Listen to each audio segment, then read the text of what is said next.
Hello दोस्तों, एक बार फिर से स्वागत है आपका आरएम स्टडी पॉइंट में। देखिए, आज हम आपको सभी मतलब कि 1 to 5, 6 to 8, 9, 10th, 11th, 12th सभी के लिए इम्पोर्टेंट ज्योग्राफी का क्वेश्चन करवाएंगे। और आपको पता होगा कि ज्योग्राफी खास करके जितने भी सब्जेक्ट के स्टूडेंट बनने वाले हैं उनके लिए तो महत्वपूर्ण है ही, साथ ही साथ 1 to 5 का भी यहाँ पर बहुत ही इम्पोर्टेंट ज्योग्राफी का होता है। तो चलिए शुरुआत करते हैं। और आप एक बार दो बार रिवीजन भी करेंगे, कर भी रहे होंगे। और एग्ज़ाम की तारीख आपको पता होगा कि 19 से लेकर 22 जुलाई तक है। और कम ही दिन बचे हैं, ज़्यादा से ज़्यादा जो है आप प्रैक्टिस आप करिए। और जो भी आपको लग रहा है कि मेरा पॉइंट वीक है, उस पर आप थोड़ा फोकस करेंगे और रिवीजन जो है करते रहेंगे, तो आपका एग्ज़ाम जो है क्लियर हो जाएगा। चलिए शुरुआत करते हैं। यहाँ पर भूगोल आप सब जानते हैं बहुत ही इंपॉर्टेंट है, तो भूगोल का पहला यहाँ पर क्वेश्चन देखेंगे कि पहला क्वेश्चन हम शुरू करेंगे। पहला क्वेश्चन है कि राजस्थान में खेतड़ी परियोजना किसके उत्पादन के लिए प्रसिद्ध है? जस्ता, इस्पात, तांबा, उपयुक्त में एक से अधिक और उपयुक्त में से कोई नहीं। तो यहाँ पर उत्तर जो हो जाएगा वह तांबा का हो जाएगा। ठीक है, भारत में जो है मध्य प्रदेश तांबा का सबसे बड़ा उत्पादक राज्य है, ये याद रखेंगे। और मध्य प्रदेश का जो मजाल खंड है वो तांबा का प्रसिद्ध खान है, ये भी याद रखेंगे। और तांबा को उत्कृष्ट धातु कहा जाता है। अगला नंबर क्वेश्चन हम देखेंगे। अगला नंबर क्वेश्चन है कि निम्नलिखित में से भारत में अक्टूबर की गर्मी का मुख्य कारण क्या है? उच्च गर्म और शुष्क मौसम, उच्च आर्द्रता से जुड़ा उच्च तापमान, भारत में गंगा के मैदानी इलाकों में अल्प दाब तंत्र, उपयुक्त में एक से अधिक और उपयुक्त में से कोई नहीं।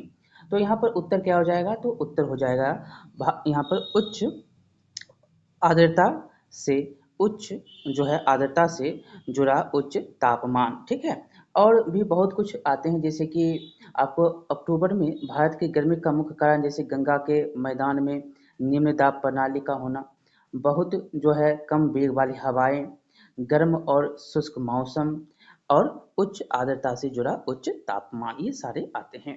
अगला नंबर क्वेश्चन है कि भारत के कितने राज्य बांग्लादेश के साथ सीमा साझा करता है? तो आप सब जानते हैं कि अगर भारत का नक्शा बनाएंगे तो आपको पता होगा कि ये जो है अगर बांग्लादेश है तो बांग्लादेश के बगल में आपका कौन कौन सा भारत का राज्य है आपको बताना है।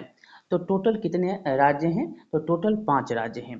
कौन कौन से राज्य हैं? तो पश्चिम बंगाल इधर आपको हो जाएगा, पश्चिम बंगाल। ऊपर में आपको असम हो जाएगा, मेघालय, त्रिपुरा और मिजोरम जो है ये सीमा टच करता है किसका? तो बांग्लादेश का।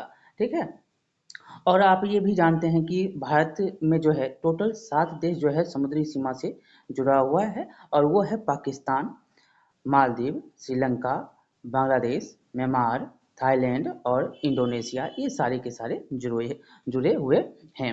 और एक दो आपको याद रखना है कि पाकिस्तान हो गया, बांग्लादेश हो गया और म्यांमार, ये जो है स्थल और जल दोनों जो है सीमा इसका जोड़ता है भारत के साथ। अगला नंबर क्वेश्चन हम देखेंगे कि अरावली पर्वत श्रेणी में सबसे ऊंचा शिखर कौन सा है? टोडाबेटा, पंचमढ़ी, गुरु शिखर। तो यहाँ पर उत्तर जो है वो हो जाए आपका गुरु शिखर। क्या है? गुरु शिखर जो है सबसे ऊंची चोटी है। अगला नंबर क्वेश्चन देखेंगे कि मध्य एशिया एवं पूर्वी यूरोप में स्थित शीतोष्ण कटिबंधीय घास क्षेत्र को क्या कहा जाता है? डाउस, स्टेपी, पूछताछ। तो इसको आप कहते हैं स्टेपी। मध्य एशिया एवं पूर्वी यूरोप में स्थित शीतोष्ण कटिबंधीय घास क्षेत्र को स्टेपी के नाम से जानते हैं। अगला नंबर क्वेश्चन है कि भारत के किस राज्य में सबसे पहले मानसून आता है? गुजरात, महाराष्ट्र, केरल। आप सब जानते हैं कि केरल में सबसे पहले जो है मानसून आता है 1 जून को, अरब सागर से पश्चिम तट पर जो है प्रवेश करता है। अभी आपको पता होगा कि बिहार में मानसून धीरे धीरे प्रवेश कर रहा है। अगला नंबर यहाँ पर क्वेश्चन देख सकते हैं कि गिर राष्ट्रीय उद्यान जो है कहाँ पर स्थित है? तो आप सबको पता है कि गुजरात में गिर राष्ट्रीय उद्यान है। कहाँ पर है? तो गिर जो है गुजरात में है। अगला नंबर क्वेश्चन है कि भारत में जो है भूमध्य रेखा से मात्र डैश डिग्री उत्तर में है? तो भूमध्य रेखा से मात्र जो है 8 डिग्री उत्तर में स्थित है।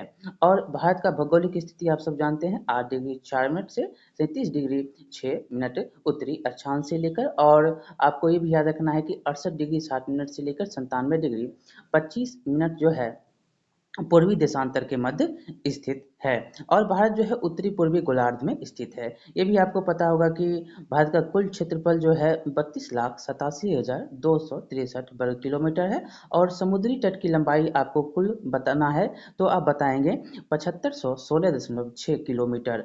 और अगर कहेगा कि मुख्य भूमि का तटीय क्षेत्र जो है लंबाई कितना है, तो वह 6100 किलोमीटर है। बहुत बार क्वेश्चन ये सारे आते हैं। अगला नंबर क्वेश्चन देखेंगे। अगला क्वेश्चन है कि वन्य घूर खर वन्य जीव अभ्यारण्य कहाँ पर स्थित है, तो यह आपको गुजरात में स्थित है। कहाँ पर है, तो ये भी गुजरात में है। अगला नंबर क्वेश्चन है कि भारतीय मानक समय ग्रीनविच माध्य समय से डैश आगे है, तो आपको सबको पता होगा कि 5.5 घंटा जो है यह आगे है। और भारतीय मानक समय जो है 82.5 डिग्री पूर्वी देशांतर, ये भी याद रखना है। और ग्रीनविच मध्य समय जो होता है वह 0 डिग्री देशांतर होता है। अगला नंबर क्वेश्चन, निम्नलिखित में से कौन सी हिमालयी नदी तंत्र की नदियां हैं? कावेरी, गंगा, ब्रह्मपुत्र और गोदावरी। 1 2 है, 2 3 है और 3 5 है। तो उत्तर आप सबको पता है कि गंगा है और ब्रह्मपुत्र है, यानी कि दूसरा नंबर यहाँ पर उत्तर सही हो जाएगा। अगला नंबर क्वेश्चन है कि निम्न में से किस देश को थंडर ड्रैगन के भूमि के नाम से भी जाना जाता है? जापान, नेपाल और भूटान। तो उत्तर यहाँ पर हो जाएगा भूटान। देखिए, थंडर ड्रैगन की भूमि के नाम से भूटान को जाना जाता है, और जोखरा भूटान की आधिकारिक भाषा है। अगला नंबर यहाँ पर हम क्वेश्चन की ओर चलेंगे। अगला क्वेश्चन है कि उस जंगल का नाम बताइए जिसे पृथ्वी ग्रह के फेफड़े के रूप में जाना जाता है? टेंगा वन, अमेजन वर्षा वन, टुंड्रा वन। तो यहाँ पर उत्तर जो है हो जाएगा अमेजन वर्षा वन। ठीक है, पृथ्वी ग्रह के फेफड़े के रूप में इसको जानते हैं। और अमेजन वर्षा वन जो है उष्णकटिबंधीय वर्षा वन है, जो उत्तरी और दक्षिणी अमेरिका में अमेजन नदी बेसिन में विस्तृत है। और यहाँ पूरे वर्ष जो है 200 सेंटीमीटर से अधिक बारिश होती है। अगला नंबर यहाँ पर क्वेश्चन देखेंगे कि निम्नलिखित में से किस शहर को राजस्थान का सफेद शहर कहा जाता है? बीकानेर, उदयपुर, अजमेर। तो यहाँ पर उत्तर हो जाएगा उदयपुर को। देखिए, उदयपुर को राजस्थान का सफेद शहर कहा जाता है, और उदयपुर को झीलों का भी शहर कहा जाता है, और पूर्व का बेसिन के नाम से भी जानते हैं इसको। गोल्डन सिटी के नाम से जैसलमेर को जाना जाता है, ये याद रखेंगे। और जयपुर को जो है भारत का पेरिस भी कहा जाता है, और जोधपुर को ब्लू सिटी के नाम से और सूर्य नगरी के नाम से भी जाना जाता है। अगला नंबर क्वेश्चन है कि भारत की मानक यौमनोत्तर रेखा है। तो आपको अभी तो हमने बताया कि 82.5 डिग्री पूर्व देशांतर भारत की जो है यौमनोत्तर रेखा है। और ये भी याद रखना है कि भारत की यौमनोत्तर रेखा जो है 5 राज्यों से होकर गुजरती है। वो है ओडिशा, छत्तीसगढ़, आंध्र प्रदेश और उत्तर प्रदेश और मध्य प्रदेश, ये याद रखना है। अगला नंबर क्वेश्चन है कि प्रधानमंत्री कृषि सिंचाई योजना की शुरुआत किस वर्ष होती है? 2014, 2018 और 2015। तो यहाँ पर उत्तर हो जाएगा आपका 2015। 1 जुलाई 2015 को हर खेत को पानी के आदर्श वाक्य के साथ जो है प्रधानमंत्री कृषि सिंचाई योजना की शुरुआत की जाती है। अगला नंबर क्वेश्चन हम देखेंगे, मंजीरा मगरमच्छ वन्यजीव अभ्यारण्य जो है कहाँ पर स्थित है? तेलंगाना, उड़ीसा, तमिलनाडु। तो यहाँ पर उत्तर हो जाएगा आपको तेलंगाना में यह स्थित है। अगला नंबर क्वेश्चन है कि भारत का सबसे बड़ा नेशनल पार्क कौन सा है? Jim Corbett national park, Valmiki national park और हेमिस नेशनल पार्क। तो उत्तर यहाँ पर हो जाएगा आपको हेमिस नेशनल पार्क। और हेमिस नेशनल पार्क जो है याद रखना है, यह सबसे बड़ा जो है राष्ट्रीय उद्यान है, और यह जो है लेह लद्दाख में स्थित है। अगला नंबर क्वेश्चन है कि गौतम बुद्ध वन्यजीव अभ्यारण्य जो है देश में स्थित है? कहाँ पर है? तो गौतम बुद्ध वन्यजीव अभ्यारण्य जो है झारखंड में स्थित है। कहाँ पर है? तो झारखंड में है। अगला नंबर क्वेश्चन देखेंगे, विश्व की सबसे ऊंची चोटी माउंट एवरेस्ट डैश के बीच स्थित है? भारत, भूटान, नेपाल, तिब्बत। भारत और नेपाल। तो उत्तर याद रखना है, नेपाल और तिब्बत के बीच में यह स्थित है। 8848.86 मीटर की इसकी जो है ऊंचाई है। नेपाल में इसे सागर माथा के नाम से भी जानते हैं। अगला नंबर क्वेश्चन है कि 9 डिग्री चैनल का संबंध जो है निम्नलिखित में से किससे है? लक्षद्वीप, अंडमान एवं निकोबार द्वीप समूह, भारत चीन सीमा, तो उत्तर यहाँ पर हो जाएगा लक्षद्वीप। 9 डिग्री चैनल का संबंध जो है लक्षद्वीप से है, और अंडमान एवं निकोबार द्वीप जो समूह है उसमें आपको 10 डिग्री मतलब 10 डिग्री चैनल याद रखने हैं। अगला नंबर क्वेश्चन है कि निम्नलिखित में से कौन सा स्थान केप कोमोरिन के नाम से भी जाना जाता है? तो आपको पता होगा, इधर ही मोदी जी के द्वारा वहाँ पर गया मतलब गए हुए थे, तो आपको पता होना चाहिए। तो ये कन्याकुमारी करंट में पूछा जा सकता है, जिस वक्त लोकसभा का चुनाव हुआ था उस वक्त आपको पता होगा, और अभी 1 महीना भी नहीं हुआ है। तो कन्याकुमारी का स्थान जो है केप कोमोरिन के नाम से भी जाना जाता है, और अंग्रेज ने कन्याकुमारी को केप कोमोरिन कहा था। और कन्याकुमारी कहाँ पर है? तो तमिलनाडु राज्य में स्थित है। अगला नंबर क्वेश्चन है, नेपाल हिमालय का विस्तार किन दो नदियों के बीच होता है? सतलुज, काली, काली एवं तिस्ता, तिस्ता एवं ब्रह्मपुत्र। तो यहाँ पर उत्तर हो जाएगा काली एवं तिस्ता। देखिए, नेपाल हिमालय का विस्तार जो है काली एवं तिस्ता नदियों के बीच है, और हिमालय का प्रादेशिक विभाजन जो है नदी घाटियों के सीमाओं के आधार पर किया जाता है। और हिमालय के प्रादेशिक विभाजन के 4 भाग होते हैं, एक है पंजाब हिमालय, एक है कुमाऊं हिमालय, और एक है नेपाल हिमालय, और एक है असम हिमालय। इधर से लेकर इधर की ओर चलेंगे, ठीक है। अगला नंबर यहाँ पर क्वेश्चन की ओर हम चलेंगे, तो निम्नलिखित में से कौन सा पर्वतीय स्थल जो है धौलाधार पर्वत श्रेणी में स्थित है? डलहौजी, गुलमर्ग और नैनीताल। तो यहाँ पर उत्तर जो है हो जाएगा आपको डलहौजी, ठीक है। अगला नंबर क्वेश्चन हम देखेंगे। अगला क्वेश्चन है कि निम्नलिखित में से कौन सा औद्योगिक शहर राजस्थान में है? तो राजस्थान में कौन सा औद्योगिक शहर है? तो राजस्थान बेल्लारी, भभुआ और ब्यावर। तो ब्यावर जो है यह राजस्थान में स्थित है। अगला नंबर क्वेश्चन है, निम्नलिखित में से कौन सा राज्य सांस्कृतिक या भूगोल के आधार पर असमानताओं को चिन्हित करके नहीं बनाया गया था? मध्य प्रदेश, नागालैंड, उत्तराखंड। तो यहाँ पर उत्तर हो जाएगा मध्य प्रदेश। याद रखें कि मध्य प्रदेश जो है राज्य सांस्कृतिक या भूगोल के आधार पर असमानताओं को चिन्हित करके नहीं बनाया गया था। 1956 में जो है राज्यों के पुनर्गठन के फलस्वरूप 1 नवंबर 1956 को नया राज्य मध्य प्रदेश अस्तित्व में आता है। अगला नंबर क्वेश्चन है कि पृथ्वी के वायुमंडल में कितने प्रतिशत नाइट्रोजन गैस मौजूद है? बीपीएससी तैयारी में बहुत सारे क्वेश्चन पूछे गए हैं, तो इसमें उसमें से एक ये भी है। तो यह हो जाएगा आपको 78% जो है क्या होता है? तो नाइट्रोजन होता है, 21% ऑक्सीजन होता है, 0.0% जो है 0.03% कार्बन डाइऑक्साइड होता है। अगला क्वेश्चन हम देखें, कार्बन डाइऑक्साइड होता है। अगला नंबर क्वेश्चन है कि पूर्वी घाट के दक्षिणी पूर्व कौन सी पहाड़ियाँ स्थित है? जैंतिया हिल्स, गारो हिल्स, सेवराय हिल्स। तो यहाँ पर उत्तर क्या हो जाएगा? तो यहाँ पर उत्तर हो जाएगा आपको सेवराय हिल्स, ठीक है। अगला नंबर क्वेश्चन है, निम्नलिखित में से कौन सी नदी ब्रह्मपुत्र नदी जो है की सहायक नहीं है? अलकनंदा, लोहित, गोमती। तो यहाँ पर उत्तर हो जाएगा आपको लोहित।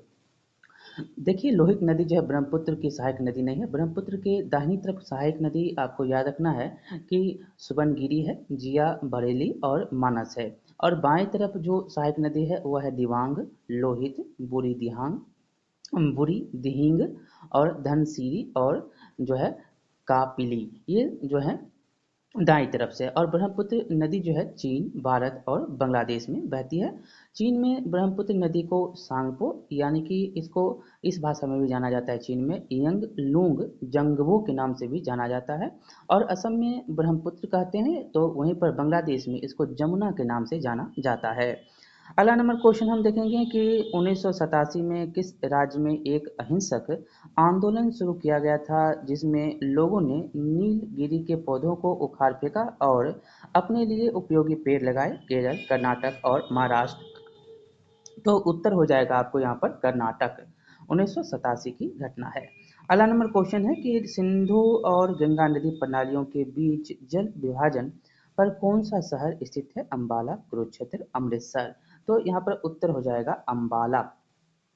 देखिए, सिंधु और गंगा नदी जो है प्रणालियों के बीच जो है जल विभाजन पर अंबाला शहर स्थित है। अगला नंबर क्वेश्चन है कि कौन सी मिट्टी जो है हिमालय की 3 महत्वपूर्ण नदी प्रणालियों गंगा, सिंधु तथा ब्रह्मपुत्र के मिट्टी जमाव के कारण बनती है? तो यहाँ पर उत्तर हो जाएगा आपको जलोढ़ मिट्टी। क्या होगा? जलोढ़ मिट्टी। अगला नंबर क्वेश्चन है कि नेपाल की सबसे लंबी नदी कर्नाली नदी का आध्यात्मिक स्रोत निम्नलिखित में से कौन सा है? यहाँ पर तसांगपो है, मेकांग है, मापचा, खमबाब है। तो यहाँ पर उत्तर क्या हो जाएगा? तो मापचा खमबाब हो जाएगा यहाँ पर उत्तर इसका। अगला क्वेश्चन है कि 2011 की जनगणना के अनुसार जो है निम्नलिखित में से किस जिले में साक्षरता की दर जो है सबसे कम है? कक्ष है दंतेवाड़ा बाड़ा और श्रावस्ती। तो यहाँ पर उत्तर जो है वो हो जाएगा दंतेवाड़ा। ठीक है, दंतेवाड़ा में जो है साक्षरता सबसे कम है। यह छत्तीसगढ़ राज्य का एक जिला है और यहाँ पर साक्षरता जो है 48.63% है। अगला नंबर यहाँ पर क्वेश्चन देखेंगे कि संयुक्त राष्ट्र संघ यूएन द्वारा जो है निम्नलिखित में से किस अवधि को अंतर्राष्ट्रीय जल एवं स्वच्छता दशक घोषित किया गया था? तो 1975 से 84, 1971 से 80 और 1981 से 1990। तो यहाँ पर उत्तर जो है वो हो जाएगा 1981 से लेकर 1990। 1981 से 1990। अगला नंबर क्वेश्चन देखेंगे, ये भी आपको पता होना चाहिए कि 2023 को जो है मोटी अनाज के रूप में आप सब बनाए थे, घोषित किया गया था संयुक्त राष्ट्र के द्वारा। और श्री अन्न जो है किसको कहा गया था? तो बाजरा को। और इसका वैश्विक केंद्र कहाँ पर स्थापित किया गया था? तो हैदराबाद में। ये भी पॉइंट पूछे गए हैं। अगला नंबर क्वेश्चन है कि भारत में शुष्क भूमि की कृषि मुख्य रूप से डैश से कम वर्षा वाले क्षेत्र में सीमित है। तो यह हो जाएगा आपको 75 सेंटीमीटर, जहाँ पर वर्षा कम है वहाँ पर यह सीमित है। अगला क्वेश्चन है इंसेल वर्ग स्थलाकृति का निर्माण जो है कैसे होता है? पवन के निक्षेपात्मक, पवन के अर्धनात्मक और नदी के निक्षेपात्मक। तो यहाँ पर उत्तर जो है हो जाएगा दूसरा नंबर, पवन के अर्धनात्मक क्रिया के द्वारा। ठीक है, अगला क्वेश्चन देखेंगे। क्वेश्चन कि निम्नलिखित में से कौन सी मृदा जो है दक्कन के पठार की पूर्वी और दक्षिणी भाग में कम वर्षा वाले क्षेत्र में क्रिस्टलीय आग्नेय चट्टानों पर विकसित होती है? शुष्क मृदा, लाल मृदा, कछार मृदा। तो यहाँ पर उत्तर हो जाएगा लाल मृदा। ठीक है, लाल मृदा जो है दक्कन पठार के पूर्वी और दक्षिणी भाग में कम वर्षा वाले क्षेत्रों में क्रिस्टलीय आग्नेय चट्टानों पर विकसित होता है। अगला नंबर यहाँ पर क्वेश्चन है कि निम्नलिखित में से कौन सा पर्वतीय दर्रा जो है अरुणाचल प्रदेश के हिमालयी क्षेत्र में अवस्थित है? जोजिला, खारदुला, दीफू दर्रा। तो यहाँ पर उत्तर क्या हो जाएगा? तो दीफू दर्रा जो है अरुणाचल प्रदेश के हिमालयी क्षेत्र में अवस्थित है। और अंतिम क्वेश्चन हम देखेंगे इसका कि लेटेराइट मृदा में निम्नलिखित में से किसकी अधिकता होती है? लोह आयरन ऑक्साइड, कार्बनिक पदार्थ, फॉस्फेट। तो यहाँ पर उत्तर हो जाएगा लोह आयरन ऑक्साइड की जो है अधिकता यहाँ पर होती है। ठीक है, तो एक सेट आपको हमने यहाँ पर करवा दिया। टोटल जो है आपको यहाँ पर 10 सेट 11 सेट मिलेंगे और सारे के सारे इंपॉर्टेंट होंगे। हम धीरे धीरे करेंगे ताकि आपका भी प्रेशर नहीं हो और आप धीरे धीरे सभी क्वेश्चन पढ़ेंगे। अगर एक बार सभी पढ़ लेते हैं तो आपको पता होगा कि महामैराथन में आपको पूरा हम ऐड करके दे सकते हैं, दे देंगे, लेकर दे भी देंगे। और उसको एक बार आप एग्ज़ाम से 5 दिन पहले, मतलब 5-6 दिन पहले देख लेंगे। अभी तत्काल जो है 10 दिन में आपको इसको समाप्त करने की कोशिश में है, कर देंगे। अभी कुछ दिन तक आपको वीडियो नहीं मिला होगा क्योंकि हम कुछ और कार्य में लगे हुए थे, तो उस कार्य को समाप्त करके आपके पास जो है फिर आए हैं और अब जो है क्वेश्चन आपको डेली करवाने की कोशिश में हम हैं। ठीक है, बहुत बहुत धन्यवाद। लाइक से सब्सक्राइब करिए। अब हम जो है ये आपका हो गया ज्योग्राफी, तो अब आपका पॉलिटी और इकोनॉमिक्स भी है, तो वो भी हम आपको कर देंगे। ठीक है, बहुत बहुत धन्यवाद।